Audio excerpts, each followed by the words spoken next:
I got a few screws loose since the days of my youth. It's a Few Screws Loose podcast. As I continue on my journey now, right? So, like, I stopped looking for any help. I tried to manage on my own. Panic attacks were coming back. They were just as severe. The worst panic attack I ever had in my life, I was literally, and it was kind of embarrassing at the time, but you know what? I'll share it with everyone. I was sitting in the truck in the driveway, and we had just bought the house and realized that we were going to have to spend like somewhere between $6,000 and $10,000 to repair something on the house that none of the inspections caught. And then there was a bunch of other little minor stuff that needed to be done. Then we got into it with some contractors where we paid them $4,200 and they didn't do the work that they were supposed to do. So we ended up with 1, 2, 3, 4, 5, 6, probably 7-foot holes, 7-foot deep holes in our yard. 7 foot, and they were probably about 3 to 4 feet wide because they had to go under the house, right? So they just stopped. They stopped showing up. They weren't doing the job right. And they just left the house like that. And then it started raining. And we get these torrential downpours here. So all the holes filled up with water. We couldn't even walk outside of our house because that shit was hazardous, right? So Becky handles shit like that. I can't deal with that because no bullshit, I wanted to go down and kill all of them. And I'm not even exaggerating or saying that like, what was the word? Like metaphorically or hypothetically. No, I wanted to go kill them. So I can't handle shit like that because it's 0 or 100 with me. You know what I'm saying? So I'd rather stay at 0. Becky goes and she talks to the owner of the construction company. The dude's semi-apologetic, and he was like, I'm sorry you guys didn't understand the work that... No, bullshit, motherfucker. Just give me the money. That's one of those, I'm sorry you were offended. I'm sorry if anyone was offended by me saying that all niggas should hang from trees. If anyone was offended, I'm sorry. One of those apologies, right? So God did get the money back and sent someone out to fill in the holes. They did a half-assed job and they filled the holes in wrong. So then the next time it rained, the fucking house flooded, and it's because the soil was too high. And that shit was just a mess. It was a nightmare, man. And coming from someone who didn't want to buy a house, this is not some shit I wanted to deal with, right? So, we ended up hiring another company to come fix this company's fuck up, which in turn jacked the price of what the initial repair would have cost. So, yeah, we're looking at between, $6,000 and $8,000 total. And then this is just after putting $30,000 down on the house, after putting another few $1,000s into trying to just kind of, turn the house into something of our own, you know what I'm saying? Like minor upgrades here and there. Then I don't even want to relive that shit. So we're sitting in the drive. Well, what's funny though, think about this. I'm about to make you more mad. Like think about, and I know you did this before, think about how much money you put into that house after you bought it. And then add up the total of how much you paid for the house. And then think about the houses that you didn't buy that you could have bought for how much money you ended up putting into the damn house. I did that very often. I'm like, our housing budget, well, I guess, I don't want to give a dollar number, but we had our budget, right? And there were a lot of nicer houses that were maybe $30,000, $40,000 above our budget.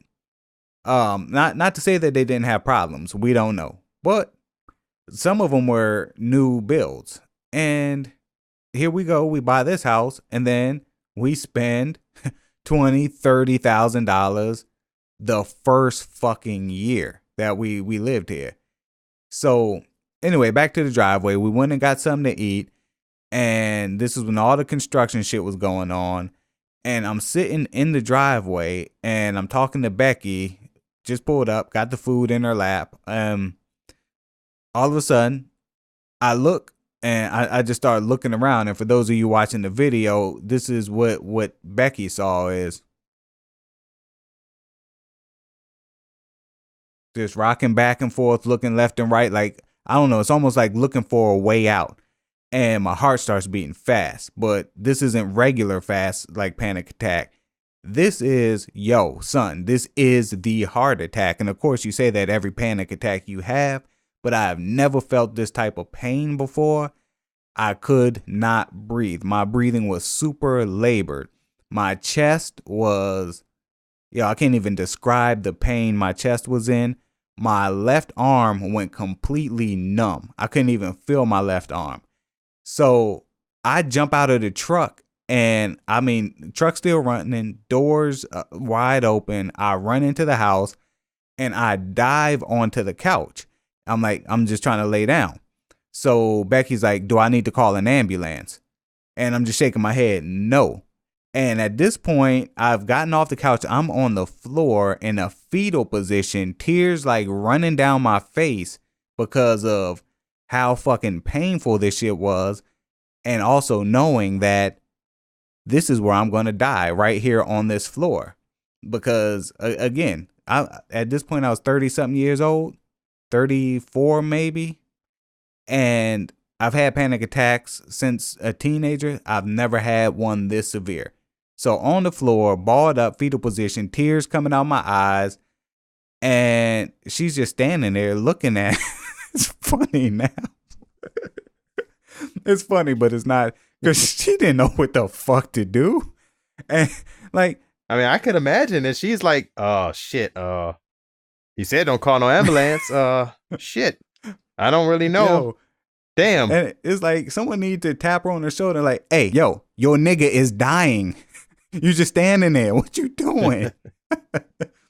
So I had this thing about not calling ambulances, and I'm still this way. It's like, because ambulance equals ER equals money that I don't want to spend. And call me crazy, and I guess technically I am, but I don't want to spend $500 for a trip to the hospital and then another $700-$800 in the ER, and only to find out that, oh yeah, you're gonna be all right. Shit, yeah, $1,600 later, I'm gonna be all right. Fuck that. Y'all better find something. Y'all better find some melanoma or some shit, man.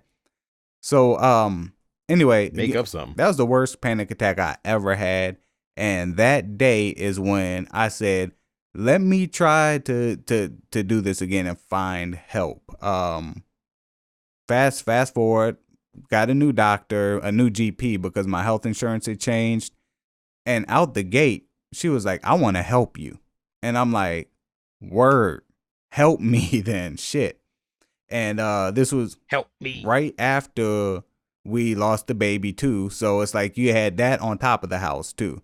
So it's like, yo, help me. And she was like, yo, what do you want to do first? Do you want to try to treat your panic attacks, or do you want to sleep? Because I wasn't getting sleep. She was like, I'm not going to prescribe you both Ambien and anti-anxiety medicine, so you choose. I said, Doc, at this point, I just want to sleep. Let's go with sleep first. So Becky looks at me and says, no, go with panic attacks first.